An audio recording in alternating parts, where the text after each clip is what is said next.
वाली पीढ़ी युवा पीढ़ी है। लेकिन अगर हम वही बात करें युवा पीढ़ी की, तो युवा पीढ़ी आज के समय में खतरे में पड़ी हुई है। इसी को लेकर के आज हमारे साथ खास मेहमान पूज्य स्वामी हरिचेतन जी महाराज मौजूद हैं। तो आइए महाराज से बातचीत करते हैं कि युवा पीढ़ी का उनके संदर्भ में क्या कहना है। तो महाराज स्वागत है आपका हमारे शो के अंदर। तो महाराज ये जो युवा पीढ़ी है आज के समय में ये एक अलग ही दिशा की ओर अग्रसर होती हुई जा रही है, तो इसको लेकर के आपका क्या कहना है? देखिए, मैं सभी नीम नाटक के दर्शकों को सभी के लिए मंगल कामना करता हूँ। सभी का मंगल हो। युवा पीढ़ी जीवन की ऐसी अवस्था है, जीवन की युवा अवस्था एक ऐसी अवस्था है जो विकास की अवस्था है, और विकास की अवस्था में जो उसे भरपूर एक संस्कारों की आवश्यकता है। कोई भी पौधा हो या कोई भी जीव हो तो उसे एक ऊर्जा की आवश्यकता होती है विकास के लिए। तो युवा पीढ़ी को भी एक विकास, उसे जीवन में उन्नति करने के लिए उसे आध्यात्मिक संस्कारों की आवश्यकता है। हमारी भारतीय वैदिक जो परंपराएं थी तो वो किन्हीं कारणों से प्राय करके धर्मांतरणों से या विदेशी आक्रमणों से वो प्राय करके विकृत हो गई। जो गुरुकुलीय भारत में जो परंपराएं थी जिसमें बच्चों को युवावस्था तक जो संस्कारों की परंपराएं थी जो मिलते थे, घरों में आकर के उन्हें अपने जीवन में किन के प्रति उनके क्या कर्तव्य हैं वो आज तय करके लुप्त सी हो गई हैं। क्योंकि गुरुकुल लुप्त हो गए तो संस्कार लुप्त हो गए। तो उन्हें जो है सबसे पहले संस्कारों की बहुत बड़ी आवश्यकता है। किसी भी क्षेत्र में विकास प्राप्त करने के लिए संस्कारों की बड़ी आवश्यकता है। लेकिन महाराज अगर हम वही बात करें संस्कारों की, तो आज के समय में देखा जाए तो युवा पीढ़ी संस्कार की वो तो ना जाकर के एक अलग ही क्रिया जो नशे की क्रिया कहलाती है, नशे की क्रिया की तरफ ज्यादा अग्रसर हो रही है। आज के टाइम पे अगर हम देखें तो एक 12 साल का बच्चा भी नशा करता हुआ नजर आता है। तो ये मतलब कहाँ से निकल करके आ रहे हैं कि मतलब युवा पीढ़ी की ओर ज्यादा अग्रसर हो रहे हैं, तो इसका क्या प्रभाव मतलब? ये जो एक तो संघ का असर पड़ता है। हम जैसे संघ करते हैं वैसे ही हम भी संस्कार आते हैं। संघ ही बाध्यते लोग निसंग सुखम वसुनते। हमारे शास्त्र कहते हैं लोगों के जीवन में जो भी विकास होता है, उन्नति होती है, अच्छी जिसके जीवन में जो संस्कार आते हैं, भावनाएं आती हैं, वो संघ से आती हैं। हम अच्छे लोगों का संग करेंगे तो हमारे जीवन में वैसा ही परिणाम आएगा, और गलत लोगों का संग होगा तो वैसे जो है हम गलत स्वभाव के हो जाएंगे। तो संघ का असर पड़ता है। बाकी जो है पैतृक संस्कार, जीव के अपने संस्कार भी होते हैं, उनके वशीभूत जो है जीव अपनी रास्ता पकड़ता है। तो संस्कार और संघ इसमें दोनों ही महत्वपूर्ण भूमिका है। लेकिन महाराज हम बात करें अगर, तो देखा जाए तो अभी इस टाइम पे मुंबई, महाराष्ट्र और दिल्ली, जो पंजाब, इन सब जगह पे अगर देखा जाए तो युवा पीढ़ी है। युवा पीढ़ी के साथ साथ जो मतलब 30-35 साल के लोग भी हैं, वह सभी नशे को ज्यादा प्रेफरेंस देते हैं। लेकिन अगर हम वही बात करें तो आप अभी रिसेंटली केस जैसे सुशांत सिंह राजपूत का केस हुआ, और जो भी अभी बॉलीवुड इंडस्ट्री के अंदर चल रहा है वो भी एक नशे की लत कहला सकती है। तो वहां पर भी एक, अगर बॉलीवुड इंडस्ट्री पूरी नशे से भरी हुई है तो आम जनता का क्या होगा? क्योंकि जो आम जनता है वो बॉलीवुड को ही फॉलो करता है ज्यादातर। हाँ, ये बड़े जो लोग हैं आगे चलने वाले, श्रेष्ठ यद्यद आचरण करते लोग तदनुवर्तते। आगे वाले लोग जैसा जैसा करते हैं पीछे वाले उनका अनुकरण करते हैं, ये परंपरा है। तो आगे वाले लोगों का ध्यान रखना चाहिए। एक व्यक्ति में कोई भी बुरी लत पड़ जाती है तो बुरी लत जो है केवल उसी व्यक्ति का पतन नहीं करती, वो सारी प्रकृति में फैलती है। उसकी आदत, उसकी विचारधारा, उसकी व्यसन की जो बातें हैं पीछे की पीढ़ियों में फैलती है। तो आगे वाले व्यक्ति संस्कारहीन हैं तो अपनी आदतों को पीछे वालों में छोड़ देंगे। तो उन्हें जरूरत है कि वो अपने कर्तव्यों को देखें कि उनके द्वारा कितना बड़ा नुकसान हो रहा है, प्रकृति, सारा वातावरण दूषित हो रहा है, हमारी परंपराएं दूषित हो रही हैं, सब में कुसंस्कार जा रहे हैं। तो उन्हें उन नियमों से उन्हें समझना चाहिए, इस बात को अपना कर्तव्य समझना चाहिए, उसे ऐसा नहीं करना चाहिए। बड़ों की आदतें छोटे में आती हैं, लेकिन फिर भी माता पिता का कर्तव्य होता है कि अपने बच्चों को उन व्यसनों से बचाने के लिए वो अच्छी संगत में ले जाए, संतों की संगत कराएं, सत्संग, कथा, भागवत आदि प्रवचन जगह जगह हमारे महापुरुष जो है करते हैं।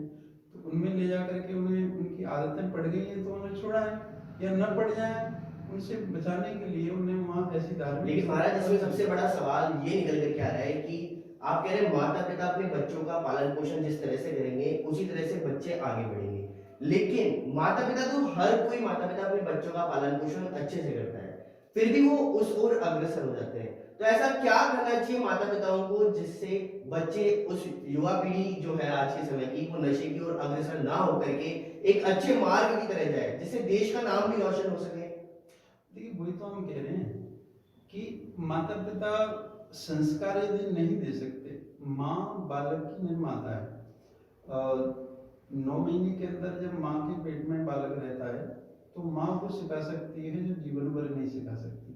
माँ की विचारधारा, माँ की सोच, माँ की दिनचर्या जैसी उस समय होती है जब माँ के पेट में बालक था, तो वो सारे संस्कार बच्चे के जीवन में पड़ते हैं। माँ ने किसी कारण, माँ नहीं जानती थी उस समय, वो नहीं सिखा पाई, तो भी माँ का कर्तव्य है, पिता का कर्तव्य है कि खुद नहीं सिखाई तो फिर उसे एक गुरु सानिध्य में ले जाए, संतों की शरण में ले जाए, धार्मिक स्थलों में ले जाए। खुद विचारों को नहीं बदल सकती तो वहां से वो विचार बदले जाएंगे। यही तरीका है हमारी वैदिक जो परंपरा, ऋषि परंपरा, इसका क्या उद्देश्य था? 4 मानव जीवन के 4 आश्रमों में मानव जीवन को विभाजित किया है, ब्रह्मचर्य, गृहस्थ, वानप्रस्थ, संन्यास। तो ब्रह्मचर्य जो अवस्था है वो संस्कारों की अवस्था है। बाकी आखिर पूरे जीवन को हमें कैसे जीना है, धर्म पूर्वक, खुद धर्म के रास्ते पे चलते हुए, सबको धर्म के रास्ते पे चलाते हुए हम सुख शांति आनंद का जीवन कैसे व्यतीत करें, कैसे वैदिक जीवन जिए, वो सारी बातें जो गुरुकुलों में सिखाई जाती थी। लेकिन महाराज अगर आप गुरुकुलों की बात कर रहे हैं तो ऐसे कई संत और बाबा भी सामने आए हैं जो ढोंगी हैं, जिन्होंने मतलब माता पिता सहित उनके बच्चों का भी शोषण किया है। तो ऐसे संतों का क्या मतलब, अगर कोई उनके पास से मदद मांगने आ रहा है और वो उन्हीं का ही शोषण कर रहे हैं, तो ये तो एक तरह से गलत हुआ ना। तो किस पे भरोसा कर सकते हैं इस समय पे? देखिए इसके लिए जो हमें विवेक होना चाहिए, शिक्षा इसीलिए तो अनिवार्य है कि हम सच्चाई को जाने, हकीकत को जाने, हम किसी भी अंधविश्वास या किसी भी चमत्कार आदि के वशीभूत न हो। आज बहुत सारे लोग कुछ चमत्कार, कुछ प्रलोभन दिखा करके लोगों को गला फुसला करके उन्हें ठग ले जाते हैं या उन्हें दिग्भ्रमित करते हैं। तो ऐसे लोगों से बचने के लिए हम सच्चाई को जाने, हम वास्तविकता क्या है, जीवन की वास्तविकता क्या है, साधु की वास्तविकता क्या है, इन सारी बातों को जब तक हम शिक्षा के आधार पर नहीं जानेंगे तब तक उनमें बह जाएंगे। तो उसको सच्चाई से परिचित होना चाहिए, शिक्षा के माध्यम से, संस्कारों के माध्यम से, वही एक माध्यम है। तो चलिए, ये तो था हमारे साथ में महाराज का कहना कि आज की युवा पीढ़ी को सुधारने के लिए उनके माता पिता को क्या कार्य करना चाहिए, और डोगी और जो संत ऐसे हैं जो उनका शोषण करते हैं, उनसे बचने के लिए उन्हें शिक्षा सही प्रकार से प्राप्त करनी चाहिए। आज के इस खास प्रोग्राम में बस इतना ही। देखते रहिएगा न्यूज़ 19। नमस्कार। बता दूं कि कोटा के अंदर सिटी मॉल में सामने निर्माणाधीन एलिवेटेड का स्पाम गिर जाने से कई लोग घायल हुए हैं। कोटा सिटी मॉल के सामने निर्माणाधीन एलिवेटेड रोड का स्पान गिर गया, जिसमें 17 लोग काम कर रहे थे, जिसमें से एक मजदूर स्लैब गिरने के दौरान नीचे आ गया, जिसमें मजदूर के सर पर चोट लगी है। उस पर अस्पताल भी भेज दिया गया और सूचना मिलते ही एसपी विकास पाठक मौके पर पहुंचे और साथ ही शहर कांग्रेस अध्यक्ष रविंद्र त्यागी भी मौके पर पहुंचे। आपको बता दूं कि अलवर के अंदर जिला कलेक्टर ने चुनावी तैयारियों का जायजा लिया। जिला कलेक्टर अलवर नन्नू मल पहाड़िया ने राजगढ़ नगर पालिका चुनाव की चुनावी तैयारियों का जायजा लिया है। सर्वप्रथम जिला कलेक्टर गवर्नमेंट कॉलेज राजगढ़ पहुंचे, जहां उन्होंने मतदाता के 2 बूथों का निरीक्षण किया। साथ ही मतदान के बाद ईवीएम कलेक्शन सेंटर का निरीक्षण किया है। इसके साथ ही स्ट्रांग रूम व मतगणना का कक्ष का निरीक्षण भी किया। मौके पर उपस्थित उपखंड अधिकारी केशव कुमार मीना को आवश्यक दिशा निर्देश भी दिए। इसके साथ ही जिला कलेक्टर ने एक संवेदनशील बूथ मांडा छात्रावास बड़लावास पहुंच करके बूथ का निरीक्षण किया। जिला कलेक्टर ने पुलिस प्रशासन एवं उपखंड प्रशासन को निष्पक्ष शांतिपूर्ण तरीके से चुनाव कराने हेतु आवश्यक कदम उठाने के लिए कार्रवाई करने को भी कहा है। आपको बता दूं कि दौसा जिले में घटिया निर्माण के चलते हुए 7 माह में उखड़ी हैं सड़कें। दौसा जिले के उपखंड मुख्यालय लालसोट के जमात चौराहे से झापदा नदी तक सार्वजनिक निर्माण विभाग द्वारा 7 माह पूर्व बनाई गई डामरीकरण रोड जगह जगह से क्षतिग्रस्त हो जाने से बाइक सवार स्लिप होकर के गिर रहे हैं। आपको बता दें कि लालसोट जमात चौराहे से झाबदा नदी तक तकरीबन 20 किलोमीटर का सड़क निर्माण 7 माह पूर्व सार्वजनिक निर्माण विभाग द्वारा करवाया गया था, मगर घटिया निर्माण के चलते हुए सड़क की स्थिति बदतर बनी हुई है, जिसके चलते कई जगह तो 1 फीट के गड्ढे बाइक सवारों को चोटिल कर रहे हैं, तो वहीं सड़क से निकली गिट्टी 2 व्हीलर वाहनों को स्लिप कर रही है। इसी के चलते हुए आए दिन घटना घटित भी होती रहती है। श्यामपुरा कला ग्राम के सरपंच प्रतिनिधि हरिनारायण मीणा ने बताया कि घटिया स्तर का निर्माण होने के कारण सड़क बनने के साथ ही टूटना शुरू हो गई थी, जिससे लोगों को आवागमन में परेशानी का सामना करना पड़ रहा है। उन्होंने मामले की जांच कर कार्यवाही करने की मांग भी की है। सरपंच साहब, लालसोट जमात से लेके झाबदा तक ये डामरीकरण का कार्य हुआ है। घटिया निर्माण के चलते 7 माह हुए इस रोड को बने हुए और ये उखड़ गया है। क्या कारण है इसमें? इसमें कारण ऐसा भी इसकी जो पहली डामरीकरण थी ना, उसको उखाड़ा नहीं, जगह जगह खड्डे हुए थे, उसको सही प्लेन नहीं किया और इस पे कम माल डाल के इसको बढ़ाया है। तो ये आपका कहने का मतलब है ठेकेदार द्वारा खाना पूर्ति करके इसको कंप्लीट किया गया है, जिसके चलते ये अब उखड़ चुका है। हाँ, तो कितने किलोमीटर का रोड है ये? 18 किलोमीटर का पड़ेगा साहब, ये अपने लालसोट जमात से लेके झाबदा नदी तक। झाबदा नदी तक। तो अब क्या मांग है आपकी? ये रोड वापिस चली जाए, इसको हटा के और इसको वापिस सही ढंग से बनाया जाए। इसके चलते कई लोग बाग गिर रहे हैं, इस रोड के अंदर गिट्टियां निकली पड़ी हुई है। इस मामले में आप क्या कहना चाहोगे? हम ये कहना चाहते हैं कि ये इस रोड को सही ढंग से बनाया जाए और ये खड्डे वगैरह सब मिट जाए, जिससे पब्लिक को कुछ राहत मिल सके। भ्रष्टाचार निरोधक ब्यूरो की ओर से की गई बड़ी कार्रवाई के बाद में राज्य सरकार ने 12 के जिला कलेक्टर इंद्र सिंह को पद से हटा दिया है। उन्होंने कलेक्टर इंद्र सिंह की अपरोक्ष संलिप्तता सामने आई है। एसीबी ने बुधवार को कलेक्टर के पीए को पेट्रोल पंप की एनओसी देने के मामले में 1.40 लाख रुपए की रिश्वत लेते हुए रंगे हाथों पकड़ा था। पीए के रिश्वत लेते ही जिला कलेक्टर ने काम भी कर दिया। इस मामले में परिवादी का लंबे समय से पेंडिंग चल रहा काम रिश्वत देने के बाद पूरा हो गया। एसीबी के अधिकारियों का कहना है कि अब जिला कलेक्टर इंद्र सिंह का नाम भी एफआईआर में दर्ज किया जाएगा। एसीबी की इस कार्रवाई के बाद जिला प्रशासन में हड़कंप मचा हुआ है।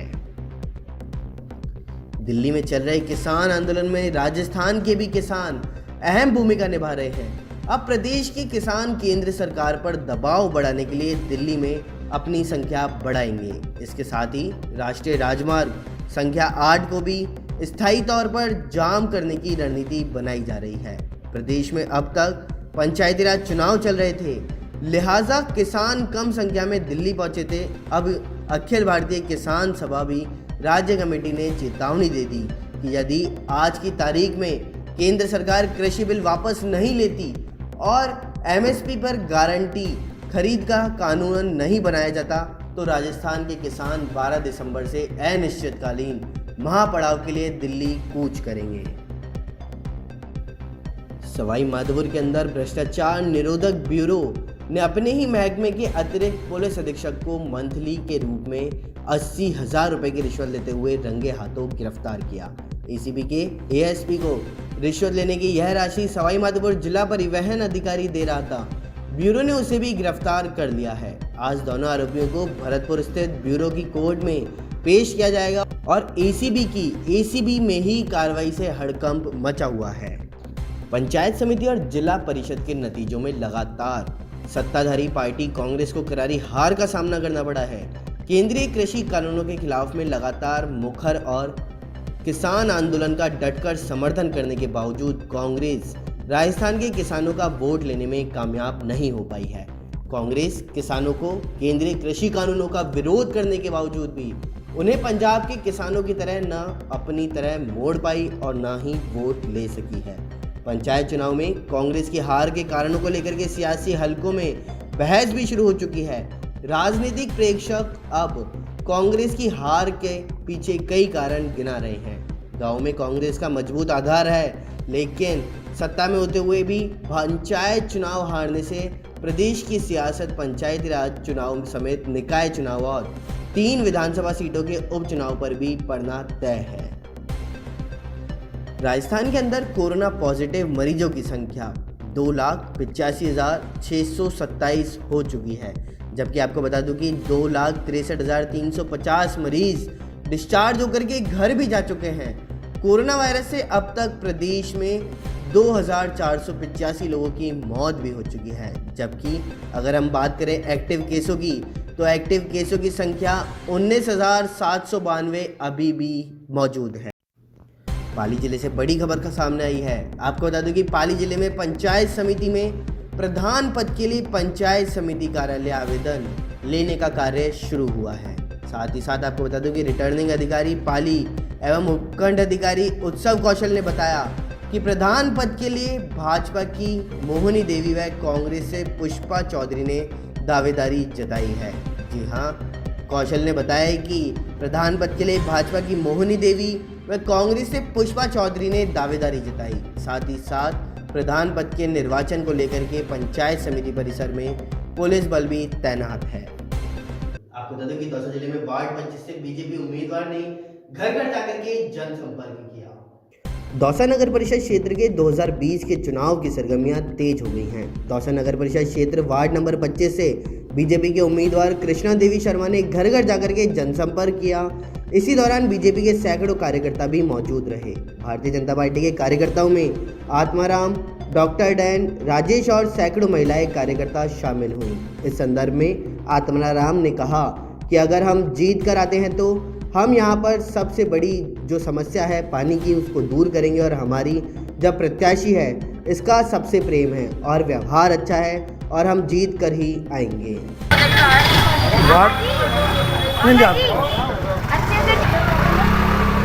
वार्ड नंबर 25 से जो बीजेपी की प्रत्याशी है कृष्णा देवी, इस संदर्भ में आप वार्डवासियों को क्या संदेश देना चाहते हैं? हम ये संदेश देना चाहते हैं, कृष्णा देवी बहुत महत्वपूर्ण कैंडिडेट है और इसने हमारे लिए पहले भी कार्य किया, पहले भी पार्षद रही है ये, और इन्होंने विकास किया है। हमारी मूल समस्या पानी की है, जिन्होंने कहा कि हम सबसे पहले उसको सोल्व करेंगे। आपको बता दूं, दौसा जिले में कांग्रेस प्रत्याशी वार्ड नंबर 20 की शांति देवी और कार्यकर्ताओं ने रोड शो किया। दौसा नगर परिषद चुनाव 2020 चरम सीमा पर पहुंच गया है। प्रत्याशियों ने अपनी पूरी जान झोंक दी और कांग्रेस प्रत्याशी वार्ड नंबर 20 की शांति देवी और कार्यकर्ताओं ने रोड शो किया है और लोगों से जनसंपर्क भी किया।